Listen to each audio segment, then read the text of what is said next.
지난 시간에 그 강의한 내용이 요 1장의 강의 자료, 파워포인트 강의 자료, 요 지금 현재 펼쳐놓은 슬라이드 바로 전까지 강의를 했어요. 그 내용은 이제 유한 변형과 미소 변형의 차이는 비선형 곡선을 구간 하나로 해서 비선형 곡선을 생각하면 유한 변형, 그 다음에 구간을 아주 좁혀서 선형화시키면 미소 변형, 이렇게 이제 비유를 해가지고 예를 들었었죠. 지금 화면은 잘 보이나요?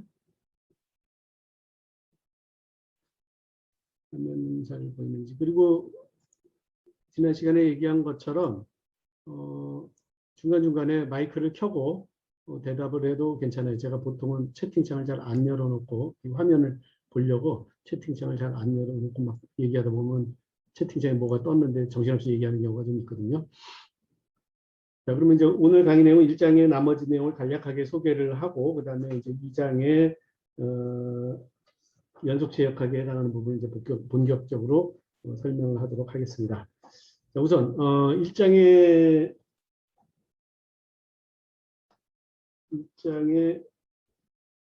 1.8.2절 1.8.1장 내용 중에서 1.8.1절 사용 기호는 각자 좀 읽어보기로 하고, 이제 이 기호는 뭐 앞으로 계속 나오니까 수없이 나옵니다. 여러분들이 좀 미리 익숙하면 더 좋겠지만, 그 텐서라든가 벡터 정도만 일단 이해해 놓고, 구체적으로 뭐 어떤 응력 텐서냐, 어떤 변형률 텐서냐, 이런 거는 해당되는 부분을 강의를 할 때 여러분들이 이제 이해하기가 더 쉬울 것 같아요. 자, 오늘 얘기할 것은 이제 1.8.2절의 벡터의 연산과 변환 법칙, 벡터와 텐서의 연산과 변환 법칙, 요거에 대해서 이제 얘기를 할 텐데, 그 예전 같으면은 이제 벡터나 텐서 이런 거 얘기하면은 막 엄청나게 학생들이 좀 따분해하고 이랬었는데, 요즘엔 또 인공지능 그 연산하는데 또 텐서가 쓰인다고 그래가지고 또 관심을 안 가질 수가 없죠.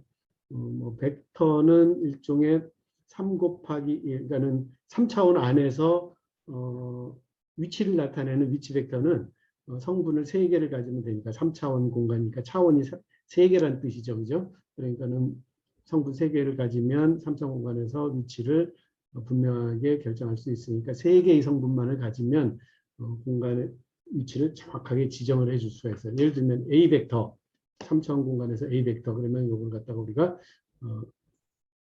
3 곱하기 1 벡터다, 혹은 3 곱하기 1 텐서다, 이렇게 이제 얘기할 수 있어요.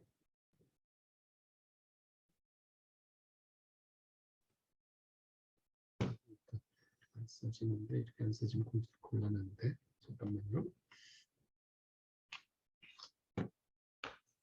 필기를 많이 하려고 했는데,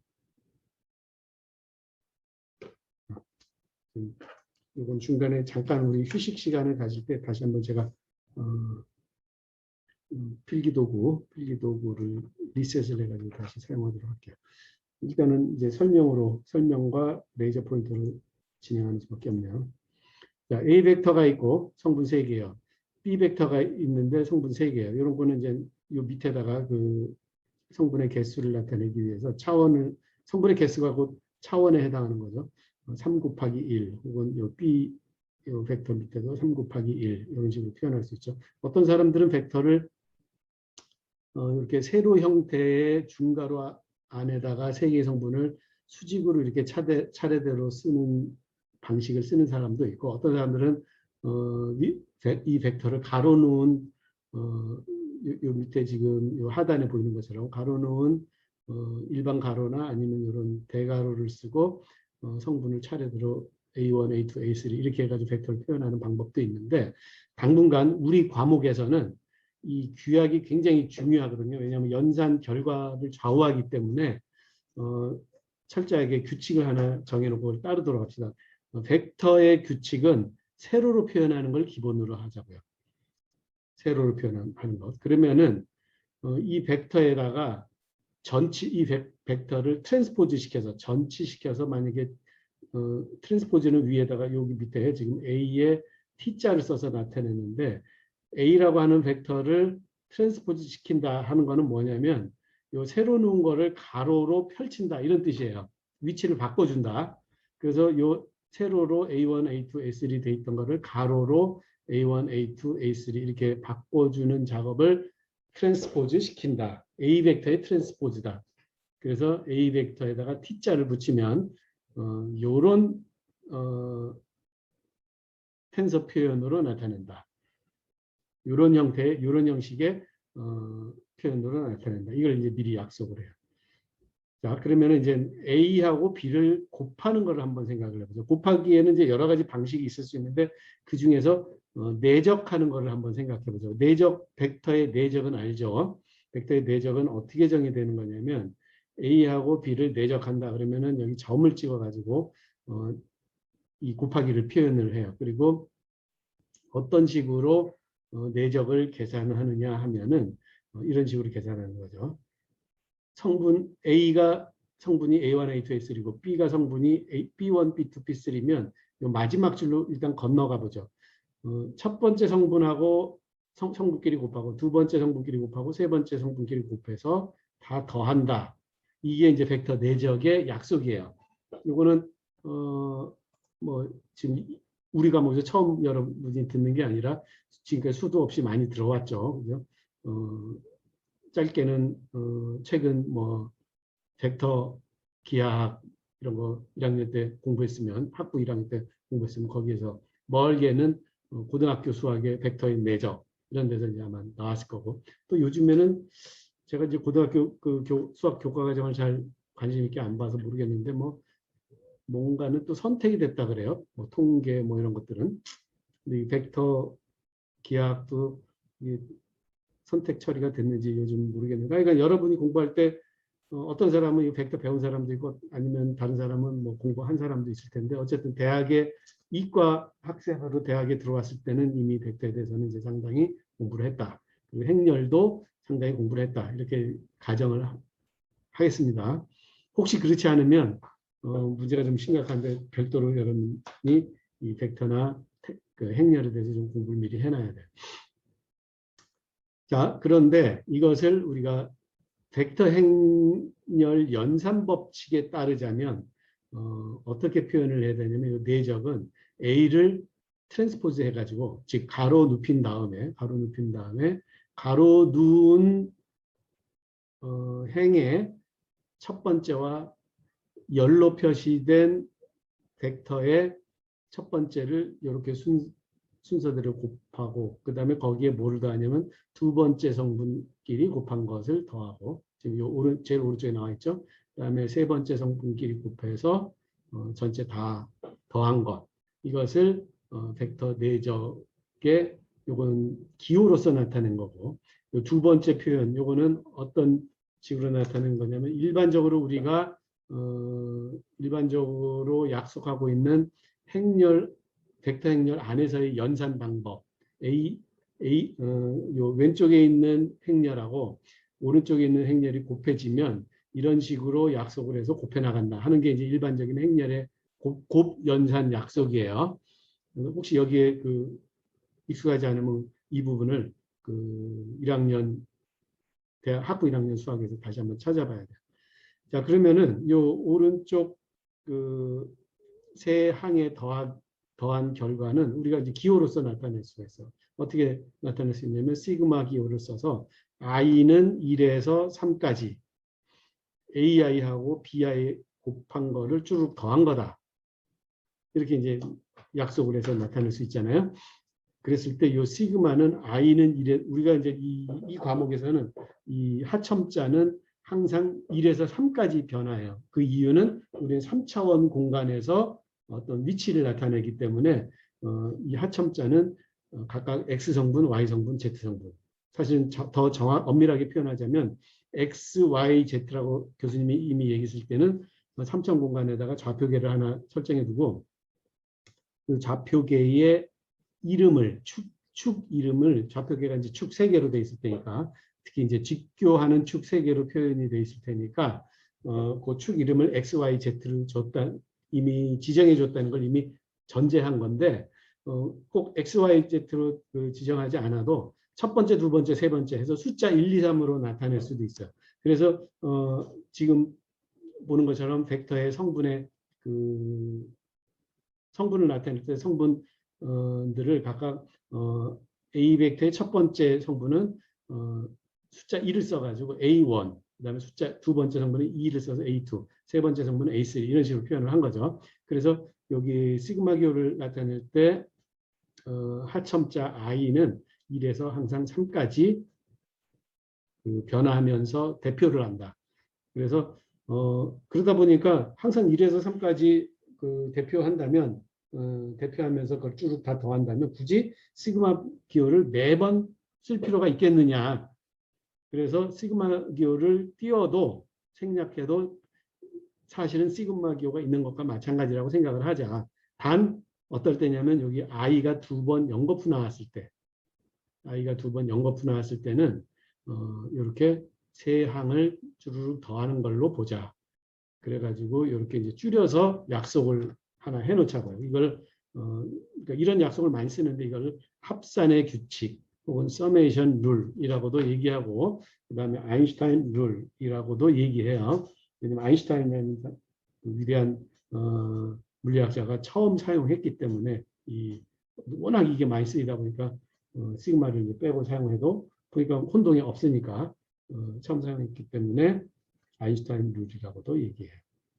너무 당연하고 간단한 얘기를 좀 상세하게 했죠. 근데 이제 이따가 실제 연습 문제 계산을 해보자면은 이렇게 그 벡터 연산 혹은 행렬 연산이 아주 그렇게 머릿속으로 촉촉 잘 암산으로는 잘 안 돼요. 그래서 그렇게 간단한 얘기는 아니죠. 그 다음에 이제 행렬의 곱 연산을 한번 생각을 해보는데요. 행렬의 곱은 어떻게 표시하냐면 자, A 행렬과 B 행렬이 있다라고 칩시다. 3차원 공간에서는 A가 물리량을 나타내면 3차원 공간 안에서 3 곱하기 3 행렬로 나타날 거예요. B가 또 다른 물리량으로 나타내는 물리량이라는 건 실제 존재하는 어떤 텐서죠. 그죠? 그 가상의 숫자를 막 집어넣어서 텐서를 만든 게 아니라 행렬을 만든 게 아니라 실제 숫자, 실제로 발생하는 숫자, 실제로 생기는 숫자, 그러니까 정량화시키면 그 숫자만큼 생기는 어떤 양, 요거를 이제 물리량이라고 얘기하죠. 벡터가 그 물리량 중에 하나고, 그다음에 텐서도 물리량 중에 하나인데요. 자, 3차원에서는 3 곱하기 3 행렬로 표시를 할 수 있다. 자, 벡터는 3 곱하기 1 텐서의 일종이에요. 그래서 1개 텐서라고 얘기해요. 그 다음에 이런 식으로 3 곱하기 3 행렬로 표시할 수 있는 텐서를 2개 텐서라고 얘기해요. 그리고 이제 1개 텐서와 2개 텐서는 뭐가 달라서 1개 텐서가 되고 그 다음에 2개 텐서로 나누어지느냐 그 약속은 요 다음 슬라이드에서 정확하게 설명을 하도록 하죠. 그 다음에 1개, 2개가 있으면 3개 텐서도 있느냐? 당연히 있어요. 4개 텐서도 있어요. 근데 우리가 이제 거의 쓰지는 않지만 우리 교과목에서는 3개 텐서가 한번 나와요. 퍼뮤테이션 심볼이라 그래가지고 3개 텐서가 하나 나오고 그다음에 4개 텐서도 하나 나와요. 탄성 혹은 탄소성 강성 텐서를 나타낼 때 4개 텐서가 나와요. 그래서 그거는 이제 그때 가서 설명을 하기로 하고 자 그러면 요 9개의 성분으로 어떤 양을 표시하면 전부 다 텐서가 되느냐? 그건 그렇지가 않아요. 텐서는 반드시 변환 법칙을 만족해야만 텐서라고 인정을 해줘요. 그러니까 숫자를 이렇게 가로 3개, 세로 3개에서 9개의 숫자를 나열했다고 해서 모두 텐서가 되는 건 아니다 이런 얘기죠. 하지만 텐서는 2개 텐서는 가로 셋, 세로 셋의 행렬로 항상 표현할 수는 있어요. 그 다음에 이제 변환 법칙 이 다음 슬라이드에서 얘기하죠. 자, 그러면 A 곱하기 B 텐서의 곱은 이 가운데다 점을 찍어서 표현하기도 하고 점을 안 찍고 그냥 A하고 B를 연달아 쓰면 두 텐서를 곱한다고 곱하기 약속에 따라서 곱한다고 인정을 하고 A하고 B 텐서를 2개 텐서 곱하면 또 다른 텐서가 되는데 어떻게 약속을 하냐면 A의 가로줄하고 B의 세로줄을 곱해서 그것을 곱해진 결과 텐서의 첫 번째 성분으로 삼는 거예요. 그 다음에 A의 가로줄하고 B의 두 번째 세로줄 곱한다는 얘기는 각각 벡터이기 때문에 벡터 내적을 한다. 얘기예요. 벡터 내적해서 그거를 시텐서의 두 번째 첫 번째 행의 두 번째 성분으로 삼는다. 그다음에 이제 일반적으로는 i번째 행과 k번째 열의 성분은 어떻게 구하냐면 이렇게 구한다. a, i, j, b, j, k 했을 때 j가 두 번 들어가는 거는 내적에 해당한다. 벡터로 치면 내적에 해당한다라고 앞 슬라이드에 설명했죠. j는 1에서 3까지. 그래서 j는 1에서 3까지 j가 두 번 쓰였기 때문에 이것은 1, 2, 3, 1, 2, 3 해서 곱하기로 그러니까 다 곱한 걸 다 더한다 이런 약속을 해서 요 시그마 기호는 생략해도 된다라고 했죠. 그 생략하는 규칙을 합산의 규칙이라고 얘기를 했고요. 자, 그러면은 여기에 지금 오른쪽에 빈 공간이 있는데 여러분이 혹시 이 강의 자료를 받았으면 요거를 아마 인쇄를 했거나 아니면 인쇄를 하지 않은 학생들은 아마 태블릿 PC로 보지 않을까 생각이 들어요. 그죠? 그러면은 요 오른쪽 빈 공간에 요 AIJ와 BJK를 내적을 해서 각 행과 열을 내적을 한 결과를 요 오른쪽에 한번 필기를 해서 써볼까요? 자, 전부 다 카메라를 켜고 그 필기하고 쓴 결과를 한번 요 카메라에 한번 이렇게 갖다 대서 펼쳐봐 주기 바래요. 아니면은 이걸 볼 수 있는 방법에 다른 방법이 있나요? 카메라 각각 펼쳐보는, 우리가 인원수가 많지 않기 때문에 카메라에 펼쳐보는 게 아주 제일 쉬운 방법일 것 같아요. 자, 각자 오른쪽으로 펼쳐보기 바랍니다. 그리고 그동안에 나는 요 필기 도구를 다시 리셋을 한번 하도록 하겠습니다. 그래서 리셋을 하려면 제가 이거를 다시 시작을 해야 하는데 제가 잠깐 나갔다가 한 1분 정도 있다가 여러분들은 다시 연결하기 바래요. 제가 잠깐 제 노트북을 다시 시작하도록 하겠습니다. 아니면은 이게 다시 시작하고 난 다음에 바로 자동으로 연결돼 있을 수도 있어요.